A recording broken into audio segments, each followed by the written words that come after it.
మన దేశంలో అసలు సాధ్యమైతే వచ్చే లాభాలేంటి, నష్టాలేంటి?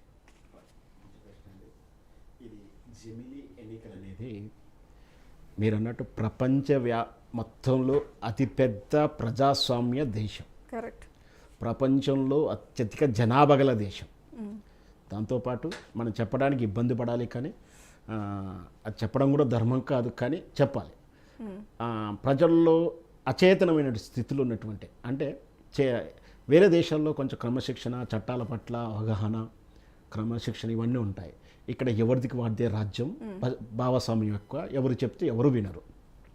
ఇట్లాంటి దేశంలో ఈ జమిలీ ఎన్నికలు ఎంతవరకు సమంజసము అంటే, ఇది 100కి 100% నేనైతే మొదటి నుంచి చెప్తా ఉన్నా. జమిలీ ఎన్నికలు అనేది నరేంద్ర మోడీ తీసుకొచ్చిన ఈ భావన ఆయనకు భస్మాసుర హస్తం కాబోతుంది. దేశం ఎట్లాగ నష్టపోతుంది. అది అంటే ఏ విధంగా భస్మాసుర హస్తం అంటే ఆయనకే బూమరాంగ్ అవ్వబోతుందా? చివరికి అవుతుంది. అంటే మనం జూదములు ఆడుతున్న ఫస్ట్ 100 రూపాయలు వస్తాయి, తర్వాత చివరికి కట్ చేసి చూస్తే చివరికి వాడు కొలాప్స్ అయినట్టు విధానం. అట్లాంటిదే మోడీ కూడా ఈ ఫలితాలు చూపించబోతుంది. దీనికి ఆయన భారీ ఎత్తున ప్రాసెస్ పెట్టుకున్నారు. ఓ ఉద్యమానికి ఎలాంటి దశలు ఉంటాయో దీనికి కూడా జమిలీ ఎన్నికలు అనేది ఒక ప్రాసెస్. ఫస్ట్ స్టెప్లో భావజాల వ్యాప్తి చేశాడు. స్టెప్ 1లో భావజాల వ్యాప్తి. ఒకే దేశం, ఒకే ఎన్నికల, దేశం అంతా ఒకటి, మన దేశం, మన భారతదేశం అంతా ఒకటే అవుతాం. ఇక్కడ మన దేశం ఒకటే కాదని ఎవరు చెప్పారో మాకు ఇంతవరకైతే అర్థం కాలే. దేశం అంతా ఒకటి కాదని ఎవరు అనుకుంటున్నారో మాకైతే అర్థం కాలే. మళ్ళీ ఆ భావజాల వ్యాప్తి చేశారు. దానికి ప్రధానంగా చెప్పే కారణం ఏంటంటే, ఏదైతే చెప్తున్నారో ప్రధానమైన కారణం అది చాలా రాంగ్. అవగాహన లేక, తక్కువ ఆలోచనలు, మరుగుజ్జు ఆలోచనలతోటి తప్పుడు ఆలోచనలు చేస్తున్నారు. ఇది ఒకేసారి ఎన్నికలు నిర్వహిస్తే ఖర్చు కలిసి వస్తుంది అనేది, ఇది చాలా తప్పు.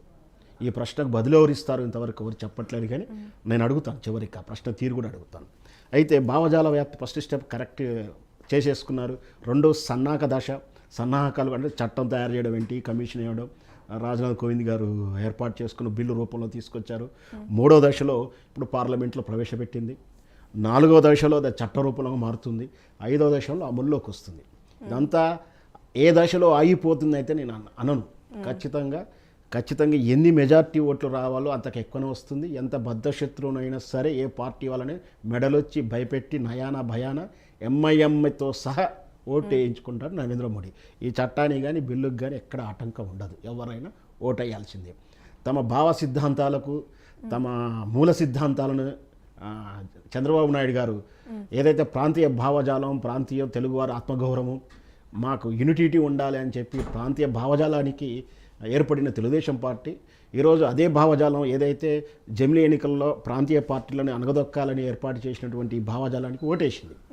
తప్పని పరిస్థితుల్లో ఓటేస్తున్నారు. అంటే ఇట్లా భిన్న స్వరూపాలు. అంటే 1 నేషన్ 1 ఎలక్షన్ అనేది పెత్తనం కోసమా? ఖచ్చితంగా రాష్ట్రాల మీద పెత్తనం కోసం, రాష్ట్రాల మీద ఏకస్వామ్య ధోరణి, అధ్యక్షతర పరిపాలనకు భావరూపమే ఇంకొక రూపం ఈ జమిలీ ఎన్నికలు. చాలా దేశాల్లో అధ్యక్షతర పరిపాలనలు ఉన్నాయి. అధ్యక్షుడే అక్కడ ప్రధానమంత్రి, ప్రజాస్వామ్యంగా ప్రజల ద్వారా ఎన్నుకున్నటువంటి ప్రధానమంత్రులు ఎక్కడ కూడా పవర్స్ ఉండవు.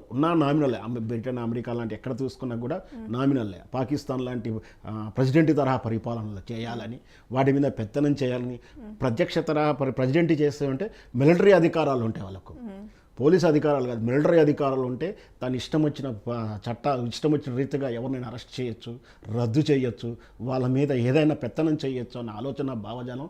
ఇది ఫ్యూడల్ వ్యవస్థ నుంచి వెళ్తున్నటువంటి వ్యవస్థ.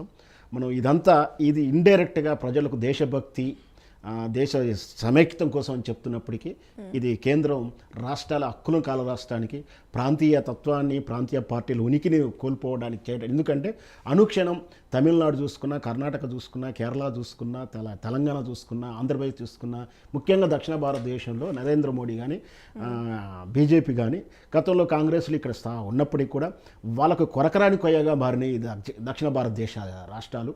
చాలా రాష్ట్రాల్లో కూడా నిన్న చూసిన మిజోరాం ఇట్లా, అంటే ప్రాంతీయ ఐడెంటిఫికేషన్ ఉన్నటువంటి వాళ్ళ సంస్కృతి విభిన్నంగా ఉంటుంది. వాళ్ళ యునికిని కాపాడుకుంటే దేశానికి, అంటే భిన్నత్వంలో ఏకత్వం చూపిస్తున్నారు. అంటే రాష్ట్ర దృష్ట్యా వాళ్ళ అవసరాలు చూసుకున్నా, దేశం దృష్ట్యా మనమంతా భారతదేశంగా చూస్తున్నప్పటికీ వాళ్ళ హక్కుని రాష్ట్రానికి, ప్రాంతీయ పార్టీలను రూపుమాపడానికి భారీ కుట్రతో ముందుకు వస్తున్నాడు నరేంద్ర మోడీ గారు. దీనివల్ల ఏమిటి ప్రయోజనం అంటే, ఒక్కసారి జమిలీ ఎన్నికలు పెట్టగలుగుతారేమో ఆ తర్వాత ఇది ఆచరణలో శూన్యమవుతుంది. ఎందుకంటే ఏ రాష్ట్రంలోనైనా అనుకోని పరిస్థితుల్లో ప్రజాస్వామ్యం కూలిపోతే పార్టీ పాలన ప్రభుత్వాలు కూలిపోతే మళ్ళీ ఎన్నికలు పెడతారా పెట్టరా, పెట్టకుంటే మళ్ళీ వచ్చే జమిలీ అంటే ఎన్నికలు దానికి సంబంధించిన జాగ్రత్తలు తీసుకోకుండానే అంటే ఒక ఇంటరప్షన్ అండి నా సబ్మిషన్ ఉంది. Right correct. దానికి కూడా 2 పాయింట్లు ఉన్నాయి, చెప్తాను. ఇది పిచ్చోడి చేతులు రాయని కూడా అంటాను, ఎందుకంటే చెప్తాను. ఫర్ ఎగ్జాంపుల్ 2 ఇయర్స్ తర్వాత ఒక 2 ఇయర్స్ తర్వాత ప్రభుత్వం పడిపోయింది అనుకో, మళ్ళీ ఎన్నికలు పెట్టి రాబోయేటువంటి మిగిలిన కాలానికి మాత్రమే అమల్లో ఉండాలట ఆ ప్రభుత్వం, ఆ రాష్ట్ర ప్రభుత్వం. అంటే 5 ఏళ్ల పరిపాలన కాదు, 2 ఏళ్ల మరి ఆ ఎన్నికలు మధ్యంతరంగా వచ్చిన ఎన్నికలు మరి అవి కూడా ఖర్చే కదా. వీళ్ళు మొదటిగా ప్రచారం చేసినటువంటి నియంత్రణ ఖర్చు, ఎన్నికల నిర్వహణ ఖర్చు తగ్గిస్తానికి అన్నారు కదా, ఇది ఎట్ల వరకు కరెక్ట్ అవుతుంది? ఒక ప్రజాస్వామ్యంలో 5 ఏళ్ళు ఎలా ఉంటుంది ప్రభుత్వం?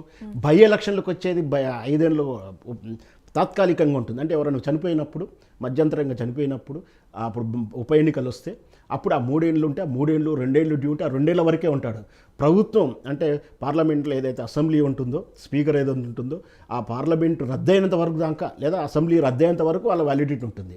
కానీ పూర్తిగా అసెంబ్లీనే రద్దు చేస్తాము, అసెంబ్లీకే పిరియడికల్గా పెడుతున్నారు. ఇప్పుడు 83 యాక్టు ఇవన్నీ ఉన్నాయి కదా ఆర్టికల్స్, వాటిని మార్చే ఉద్దేశం కూడా అవే. ఇష్టం వచ్చేట్టు మార్చేస్తాం, ప్రజాస్వామ్యంగా 2 సంవత్సరాలకి ఛాయిస్ ఇస్తామంటే ఇక్కడ ఎన్నికల కోసం అయితే ఖర్చు కోసం అని చెప్తున్నారు కదా, మరి ఆ ఖర్చు ఇక్కడ డబల్ అవ్వట్లేదా? ఇంకొక పాయింట్, వీడు ఎందుకు బొమరాంగ్ అంటున్నానంటే ఈ ఖర్చులు ఏదైతే ఉన్నాయో సేవ్ చేస్తా అంటున్నాడు కదా, ఏ సేవ్ అవుతుంది? ఉదాహరణకు ఎన్నికలు మొత్తం ఖర్చు అయ్యే ఖర్చు ఒక 10,000 ఇన్స్ట్రుమెంట్స్ అనుకుందాం, ఎన్నికల సామాగ్రి ఒక 10,000 కావాలి దేశం మొత్తానికి. కానీ ఇప్పుడు ఒక 3,000 ఉదాహరణ చెప్తున్నాను, 3,000 ఇన్స్ట్రుమెంట్ తోటే దేశం అంతా ఎన్నికలు నిర్వహిస్తుంది. అంటే ఈవీఎం విషయాలు కానీ ఇతరత్ర ఏ విషయం అయినా సరే ఈ రాష్ట్రంలో జరిగిన తర్వాత ఇంకో రాష్ట్రానికి తీసుకెళ్ళదు. అదే దేశం మొత్తం కావాలంటే 10,000 మిషన్స్ కావాలి కదా ఉదాహరణకు. మరి 3,000 ఇన్వెస్ట్మెంట్తో ఎన్నికలు నిర్వహించడం ఖర్చుతో కూడిన పైన 10,000 ఇన్స్ట్రుమెంట్స్ దేశవ్యాప్తంగా అంటే 543 పార్లమెంటు స్థానాలు, సుమారు 3,000 అసెంబ్లీ నియోజకవర్గాలు ఉన్నాయి కేంద్ర పాలిత, అవన్నీ రకాల కలుపుకుంటే వెంటనే ఎన్నికలు నిర్వహించాలంటే 3,000 ప్లస్ అంటే 3,000 పైచిలకు సుమారు 4,000 ఈవీఎం మిషన్స్ 4,000 నియోజకవర్గాలకు కావాలి. అంత పెట్టుబడి అవసరమా? అది మాత్రమే కాకుండా నేను చెప్తాను, డీలిమిటేషన్ అంటున్నారు, మళ్ళీ సీట్లు పెరుగుతాయి అక్కడ, మళ్ళీ పైగా వీటి నిర్వహణ ఖర్చు ఎవరు పెట్టాలి? అంటే ఇప్పుడు ఇంతకుముందు చెప్పిన 3,000 మిషన్స్ ఈ రాష్ట్రం తర్వాత ఇంకో రాష్ట్రానికి వెళ్తూ ఉన్నాయి. కానీ 5 సంవత్సరాలకు ఒకసారి ఎన్నికలు పెట్టినప్పుడు ఇవి మరి ఎన్నికల తర్వాత ఏమి ఉపయోగపడతాయి? మళ్ళీ నిర్వహించాలి, దాచాలి, దాని నిర్వహణ ఖర్చు. మళ్ళీ 5 ఏళ్ల తర్వాత టెక్నాలజీ అప్డేట్ అయితే ఈ ఇన్వెస్ట్మెంట్ అంటే ఎక్కడికి పోతుంది? జనరల్గా మనం చూస్తాం టెక్నాలజీ ఏ విధంగా మారుతుంది 5 ఏళ్ల కంటే. మరి ఇవన్నీ ఖర్చులు వృధా అవుతున్నాయి కదా. మరి మీరు సేవ్ చేసింది ఏముంది? అంటే కేవలం దేశం అంతా ఒకటి ఆల్రెడీ ఉంది, కొత్తగా మీ భావజాలం క్రియేట్ చేయాల్సిన అవసరం లేదు. దాంతోపాటు మీరు ప్రాంతీయ పార్టీలను అణగదొక్కడానికి, మీ దేశం మొత్తం మీద పార్లమెంటు తరహా పెత్తనం చేయడానికి, మీరు అనుకున్నది సాధించుకోవడానికి, ఈ దేశం యొక్క రాజ్యాంగ స్ఫూర్తిని దెబ్బతీయడానికి ఏంటంటే మన భిన్న సంస్కృతులు 660 సంస్థానాలు, అంటే 660 రాజ్యాలు, ముఖ్యంగా చెప్పాలంటే ఒక రకంగా 660 రాజ్యాలు, చిన్న రాజ్యాలు, అంటే ఎవరి యూనిటీ ఉంది వాళ్ళకు, ఎవరి కమతాలు వాళ్ళకు ఉన్నాయి, వాళ్ళందరినీ రూపుమాపి మీరు పెత్తనం చేయాలనుకుంటే రేపొద్దున ఇక్కడ మనకు స్పష్టంగా చెప్తుంది, తమిళనాడు ఎప్పుడు కూడా ఎప్పుడు వెనకకు ఎందుకు వస్తుంది అంటే వాళ్ళ ఆత్మీయ మీద, వాళ్ళ యొక్క భావజాలం మీద దెబ్బ కొడుతున్నారు. ఎందుకు? తమిళలో భాష మీద, యూనిటీ మీద దెబ్బ కొడుతున్నది. తెలంగాణ ఉద్యమం దేనికి వచ్చింది? వాళ్ళ హక్కులు కాల రాసినప్పుడు వస్తుంది. హక్కులు కాల రాసినప్పుడు తెలంగాణ భావజాలం పుట్టుకొచ్చింది. అలాగే రేపు పొద్దున ఈ జమిలీ ఎన్నికల పేరు మీద ప్రాంతీయ తత్వాలని, ప్రాంతీయ రాష్ట్రాలని వీళ్ళని ఉనికిని కోల్పోతే మళ్ళీ విప్లవం వస్తుంది, మళ్ళీ తిరుగుబాటు వస్తుంది, మళ్ళీ దేశంలో అనిశ్చిత పరిస్థితులు వస్తాయి. ఇది దీర్ఘకాలికంగా దేశానికి సముచితమైనటువంటి పరిస్థితులుగా జమిలీ ఎన్నికలు అనేది ఖచ్చితంగా దురుద్దేశంతో చేస్తుంది, అవగాహన లేకుండా చేస్తుంది, పిచ్చోని చేతిలో రాయి. ఇది ఖచ్చితంగా దీని వెనక దేశం మొత్తం మీద నీరో చక్రవర్తులు ఉండాలనుకునే నరేంద్ర మోడీ చేస్తున్నటువంటి విధానం. రైట్. రాజనేత గారు, అందరికీ గుడ్ ఈవినింగ్ అండి.